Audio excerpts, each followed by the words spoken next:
வெண்பூசணி தயிர் கூட்டு செய்கிறதுக்கு ஒரு பாத்திரத்தில் வெண்பூசணியை எடுத்துக்கோங்க. அது கூட 2 ஸ்பூன் 3 ஸ்பூன் தயிர் ஆட் பண்ணிவிட்டு கொஞ்சோண்டு உப்பு போட்டு தண்ணி சேர்த்து நல்லா வேக வச்சுக்கோங்க. சரிங்களா? அது வேகிற நேரத்தில் நம்ம ஒரு மிக்சர் ரெடி பண்ணிடலாம்.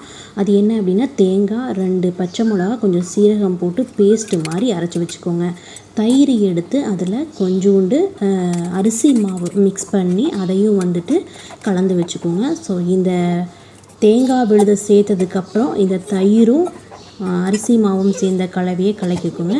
அதுக்கப்புறம் இதுக்கு ஒரு தாளிப்பு கொடுக்கணும். ஸோ தாளிப்பு கொடுக்கறதுக்கு பார்த்திங்க அப்படின்னா, ஒரு சின்ன ஏதாவது ஒரு கடாய் மாதிரி எடுத்துக்கோங்க. அதில் கொஞ்சோண்டு எண்ணெய், கடுகு, சீரகம், அப்புறம் பார்த்திங்க அப்படின்னா கருவேப்பிலை, அதுக்கப்புறம் பார்த்திங்க அப்படின்னா கொஞ்சோண்டு கடலைப்பருப்போ அல்லது உளுந்தப்பருப்போ சேர்த்துட்டு லாஸ்ட்டாக பெருங்காயத்தூள் சேர்த்திங்க அப்படின்னா சூப்பரான ரெசிபி ரெடி.